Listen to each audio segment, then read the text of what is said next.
Hola, les presento un diodo.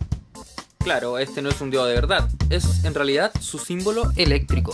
Estos sí son diodos de verdad, y todos ellos cumplen la misma función: permitir el flujo de corriente en un solo sentido. ¿Qué quiere decir esto? Que si aparece un flujo de corriente en el sentido opuesto, los diodos no lo dejarán pasar. Pero, ¿hacia dónde permiten el flujo de corriente? Bueno, primero conozcamos sus partes. Los diodos tienen dos partes, un ánodo y un cátodo. El cátodo siempre está simbolizado por una pequeña rayita. Los diodos permitirán el flujo de corriente desde ánodo a cátodo, mientras que desde cátodo a ánodo no se permitirá el flujo y se bloqueará. Ahora la pregunta es, ¿para qué nos sirve esto? Bueno, veamos un ejemplo. Supongamos que tenemos un circuito cualquiera y conectamos la alimentación, positivo con positivo y negativo con negativo. Todo funcionará como debe ser. Pero, ¿qué pasa si por ABC motivo conectamos la alimentación al revés? Es decir, negativo donde debería ir positivo y positivo donde debería ir negativo. ¡Boom! Quemamos el integrado y nuestro circuito no funciona más.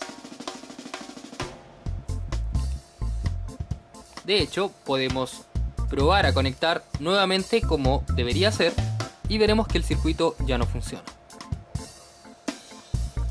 En un caso como este es donde nos puede salvar un diodo. Probemos a hacer todo otra vez, pero con un nuevo integrado que no esté quemado y agregando un diodo en la entrada.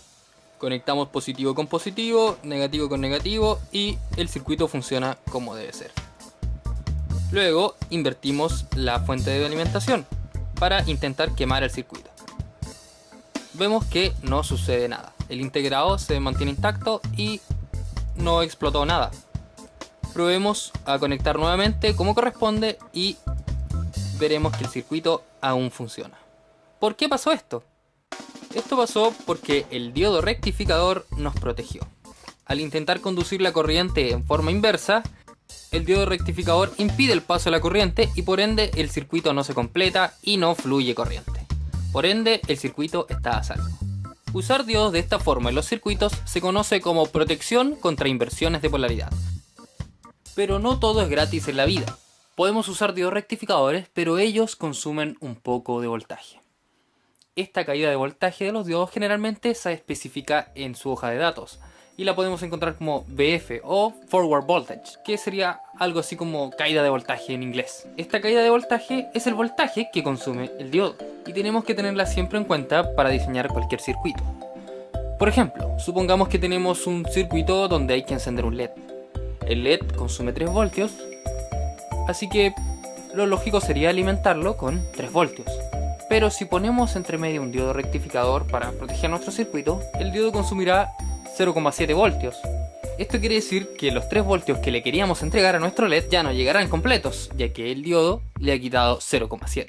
Por ende, lo correcto sería poner 3,7 voltios, el diodo saca su tajada y el LED recibe los 3 voltios que le corresponden. Pero no todo termina ahí. Otra cosa importante en que fijarse es cuánta corriente soporta nuestro diodo. Si en nuestro circuito va a fluir 0,8 amperios, lo correcto será usar un diodo de al menos 1 amperio. Pero si en nuestro circuito va a fluir 2 amperios, lo correcto será utilizar un diodo que soporte al menos 3 amperios. Y así sucesivamente, siempre utilizando un diodo que pueda soportar la corriente holgadamente. En fin, todo lo que hemos visto es en corriente continua. Pero las cosas se vuelven aún más interesantes cuando aplicamos corriente alterna. Como ya sabemos, la corriente alterna cambia constantemente de polaridad. Por ende, cuando hacemos pasar corriente alterna a través de un diodo, el diodo solo deja pasar la corriente cuando ésta va en el sentido correcto, mientras que cuando va a la inversa, el diodo no deja pasar nada. Por lo que si hacemos un gráfico de voltaje versus tiempo, veremos algo más o menos así. El problema es que estamos perdiendo la mitad de la onda y por ende la mitad de la energía. Por ende, un solo diodo no puede ser la solución. Por eso, a un tipo se le ocurrió una solución mejor: ordenar los diodos de la siguiente forma. Primero la corriente viene por aquí, se encuentra con el primer nodo y este diodo que le impide el paso. Por ende, tiene que obligatoriamente seguir por el otro diodo.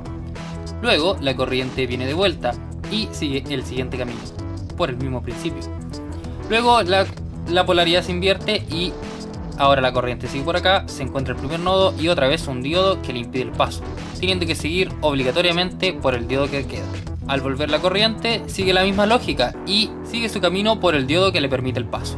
Este ingenioso arreglo de diodos permite que, sin importar la polaridad que esté a la entrada del puente rectificador, siempre la polaridad sea la misma en la salida, ya que este siempre fue positivo y este siempre negativo, tal y cual como en la corriente continua. Este ingenioso arreglo de diodos se conoce como puente rectificador y lo que entrega a la salida es una onda rectificada. No es una señal completamente continua como esperaríamos, sino que es como si estuviéramos bajando y subiendo el voltaje a cada rato. Pero al menos ahora el voltaje no se invierte, ya es un avance. Para dejar esto completamente continuo, casi como una perfecta línea, tendremos que usar condensadores y reguladores. Y así y todo, no podremos todavía conectar esto a la toma de corriente, ya que necesitaremos antes de todo un transformador. Pero ¿y qué demonios es un transformador, un condensador y un regulador? Eso lo veremos en los próximos videos. Hasta aquí el capítulo de hoy y si les gustó, compártanlo. Si no, moléstenme en las redes sociales. Nos vemos en un próximo capítulo de Charlie Basics.